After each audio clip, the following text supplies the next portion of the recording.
श्री संकटनाशन गणेश स्तोत्रम्। प्रणम्य शिरसा देवं गौरीपुत्रं विनायकं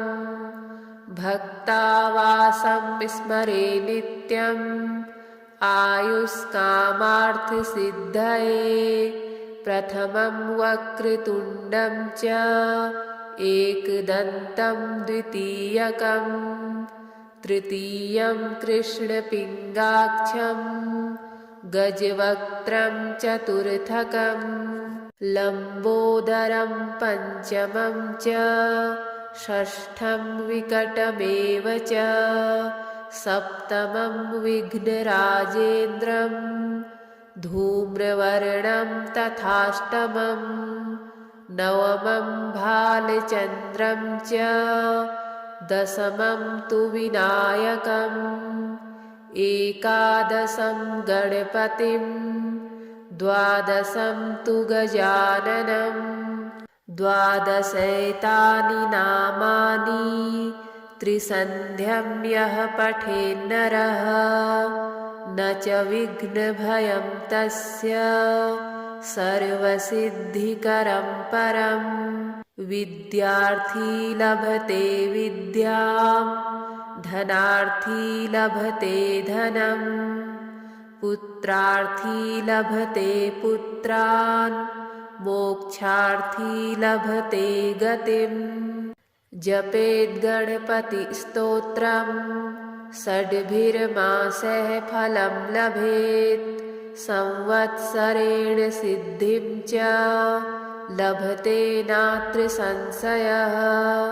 अष्टभ्यो ब्राह्मणेभ्यश्च लिखित्वा यः समर्पयेत् तस्य विद्या भवेत् सर्वा गणेशस्य प्रसादतः। प्रणम्य शिरसा देवं गौरीपुत्रं विनायकं भक्तावासं स्मरे नित्यम् आयुष्कामार्थसिद्धये। प्रथमं वक्रतुण्डं च एकदन्तं द्वितीयकं तृतीयं कृष्णपिङ्गाक्षं गजवक्त्रं चतुर्थकं लम्बोदरं पञ्चमं च षष्ठं विकटमेव च सप्तमं विघ्नराजेन्द्रं धूम्रवर्णं तथाष्टमं नवमं भालचन्द्रं च दशमं तु विनायकम् एकादशं गणपतिं द्वादशं तु गजाननं द्वादशैतानि नामानि त्रिसन्ध्यं यः पठेन्नरः न च विघ्नभयं तस्य सर्वसिद्धिकरं परम्। विद्यार्थी लभते विद्यां धनार्थी लभते धनं पुत्रार्थी लभते पुत्रान् मोक्षार्थी लभते गतिम्। जपेद् गणपतिस्तोत्रं षड्भिर्मासैः फलं लभेत् संवत्सरेण सिद्धिं च लभते नात्र संशयः। अष्टभ्यो ब्राह्मणेभ्यश्च लिखित्वा यः समर्पयेत् तस्य विद्या भवेत् सर्वा गणेशस्य प्रसादतः। प्रणम्य शिरसा देवं गौरीपुत्रं विनायकं भक्तावासं स्मरे नित्यम् आयुष्कामार्थसिद्धये। प्रथमं वक्रतुण्डं च एकदन्तं द्वितीयकं तृतीयं कृष्णपिङ्गाक्षं गजवक्त्रं चतुर्थकं लम्बोदरं पञ्चमं च षष्ठं विकटमेव च सप्तमं विघ्नराजेन्द्रं धूम्रवर्णं तथाष्टमं नवमं भालचन्द्रं च दशमं तु विनायकम् एकादशं गणपतिं द्वादशं तु गजाननं द्वादशैतानि नामानि त्रिसन्ध्यं यः पठेन्नरः न च विघ्नभयं तस्य सर्वसिद्धिकरं परम् विद्यार्थी लभते विद्यां धनार्थी लभते धनं पुत्रार्थी लभते पुत्रान् मोक्षार्थी लभते गतिम् जपेद्गणपतिस्तोत्रं षड्भिर्मासैः फलं लभेत् संवत्सरेण सिद्धिं च लभते नात्र संशयः अष्टभ्यो ब्राह्मणेभ्यश्च लिखित्वा यः समर्पयेत् तस्य विद्या भवेत् सर्वा गणेशस्य प्रसादतः प्रणम्य शिरसा देवं गौरीपुत्रं विनायकं भक्तावासं स्मरे नित्यम् आयुष्कामार्थसिद्धये प्रथमं वक्रतुण्डं च एकदन्तं द्वितीयकं तृतीयं कृष्णपिङ्गाक्षं गजवक्त्रं चतुर्थकं लम्बोदरं पञ्चमं च षष्ठं विकटमेव च सप्तमं विघ्नराजेन्द्रं धूम्रवर्णं तथाष्टमं नवमं भालचन्द्रं च दशमं तु विनायकम् एकादशं गणपतिं द्वादशं तु गजाननं द्वादशैतानि नामानि त्रिसन्ध्यं यः पठेन्नरः न च विघ्नभयं तस्य सर्वसिद्धिकरं परम् विद्यार्थी लभते विद्यां धनार्थी लभते धनं पुत्रार्थी लभते पुत्रान् मोक्षार्थी लभते गतिम् जपेद्गणपतिस्तोत्रं षड्भिर्मासैः फलं लभेत् संवत्सरेण सिद्धिं च लभते नात्र संशयः अष्टभ्यो ब्राह्मणेभ्यश्च लिखित्वा यः समर्पयेत् तस्य विद्या भवेत् सर्वा गणेशस्य प्रसादतः प्रणम्य शिरसा देवं गौरीपुत्रं विनायकं भक्तावासं स्मरे नित्यम् आयुष्कामार्थसिद्धये प्रथमं वक्रतुण्डं च एकदन्तं द्वितीयकं तृतीयं कृष्णपिङ्गाक्षं गजवक्त्रं चतुर्थकं लम्बोदरं पञ्चमं च षष्ठं विकटमेव च सप्तमं विघ्नराजेन्द्रं धूम्रवर्णं तथाष्टमं नवमं भालचन्द्रं च दशमं तु विनायकम् एकादशं गणपतिं द्वादशं तु गजाननं द्वादशैतानि नामानि त्रिसन्ध्यं यः पठेन्नरः न च विघ्नभयं तस्य सर्वसिद्धिकरं परम्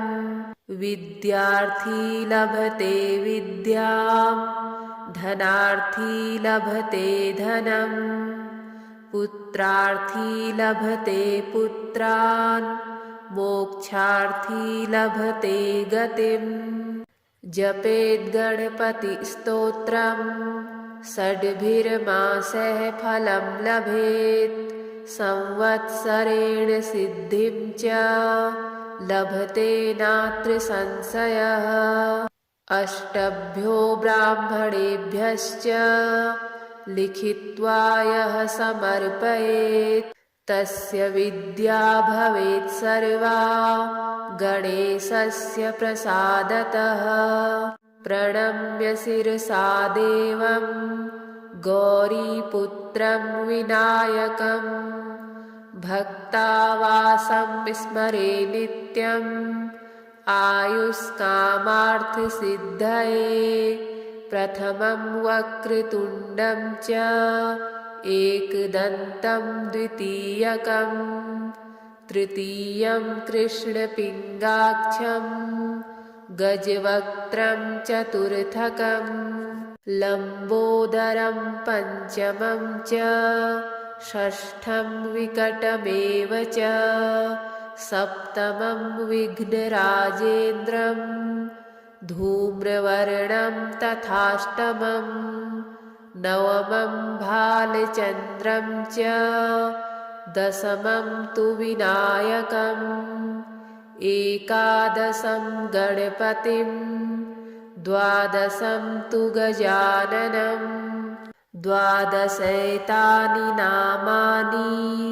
त्रिसन्ध्यं यः पठेन्नरः न च विघ्नभयं तस्य सर्वसिद्धिकरं परम् विद्यार्थी लभते विद्यां धनार्थी लभते धनम्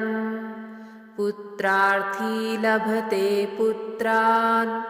मोक्षार्थी लभते गतिम् जपेद्गणपतिस्तोत्रम् षड्भिर्मासैः फलं लभेत् संवत्सरेण सिद्धिं च लभते नात्र संशयः अष्टभ्यो ब्राह्मणेभ्यश्च लिखित्वा यः समर्पयेत् तस्य विद्या भवेत् सर्वा गणेशस्य प्रसादतः प्रणम्य शिरसा देवं गौरीपुत्रं विनायकं भक्तावासं स्मरे नित्यम् आयुष्कामार्थसिद्धये प्रथमं वक्रतुण्डं च एकदन्तं द्वितीयकं तृतीयं कृष्णपिङ्गाक्षं गजवक्त्रं चतुर्थकं लम्बोदरं पञ्चमं च षष्ठं विकटमेव च सप्तमं विघ्नराजेन्द्रं धूम्रवर्णं तथाष्टमं नवमं भालचन्द्रं च दशमं तु विनायकम् एकादशं गणपतिं द्वादशं तु गजाननं द्वादशैतानि नामानि त्रिसन्ध्यं यः पठेन्नरः न च विघ्नभयं तस्य सर्वसिद्धिकरं परम् विद्यार्थी लभते विद्यां धनार्थी लभते धनम् पुत्रार्थी लभते पुत्रान् मोक्षार्थी लभते गतिम् जपेद्गणपतिस्तोत्रम् षड्भिर्मासैः फलं लभेत् संवत्सरेण सिद्धिं च लभते नात्र संशयः अष्टभ्यो ब्राह्मणेभ्यश्च लिखित्वा यः समर्पयेत् तस्य विद्या भवेत् सर्वा गणेशस्य प्रसादतः प्रणम्य शिरसा देवं गौरीपुत्रं विनायकं भक्तावासं स्मरे नित्यम् आयुष्कामार्थसिद्धये प्रथमं वक्रतुण्डं च एकदन्तं द्वितीयकं तृतीयं कृष्णपिङ्गाक्षं गजवक्त्रं चतुर्थकं लम्बोदरं पञ्चमं च षष्ठं विकटमेव च सप्तमं विघ्नराजेन्द्रं धूम्रवर्णं तथाष्टमं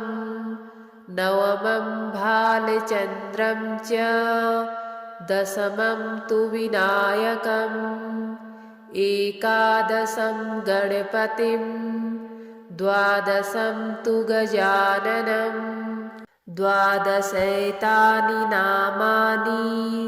त्रिसन्ध्यं यः पठेन्नरः न च विघ्नभयं तस्य सर्वसिद्धिकरं परं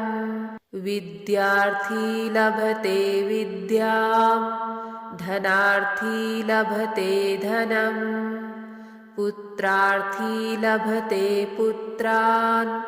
मोक्षार्थी लभते गतिम् जपेद्गणपतिस्तोत्रं षड्भिर्मासैः फलं लभेत् संवत्सरेण सिद्धिं च लभते नात्र संशयः अष्टभ्यो ब्राह्मणेभ्यश्च लिखित्वा यः समर्पयेत् तस्य विद्या भवेत् सर्वा गणेशस्य प्रसादतः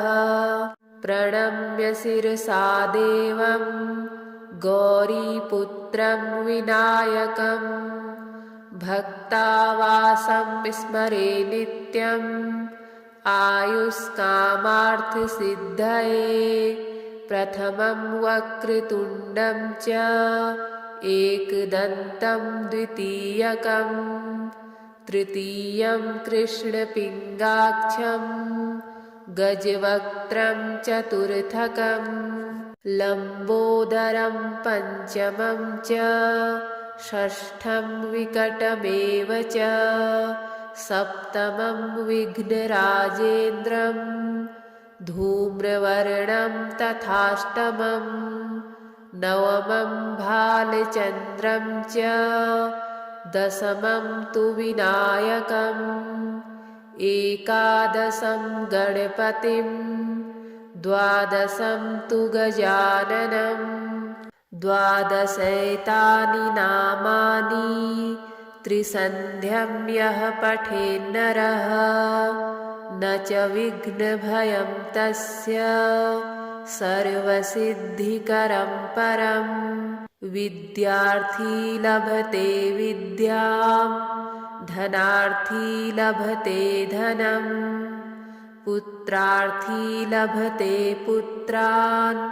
मोक्षार्थी लभते गतिम् जपेद्गणपतिस्तोत्रं षड्भिर्मासैः फलं लभेत् संवत्सरेण सिद्धिं च लभते नात्र संशयः अष्टभ्यो ब्राह्मणेभ्यश्च लिखित्वा यः समर्पयेत् तस्य विद्या भवेत् सर्वा गणेशस्य प्रसादतः प्रणम्य शिरसा देवं गौरीपुत्रं विनायकं भक्तावासं स्मरे नित्यम् आयुष्कामार्थसिद्धये प्रथमं वक्रतुण्डं च एकदन्तं द्वितीयकं तृतीयं कृष्णपिङ्गाक्षं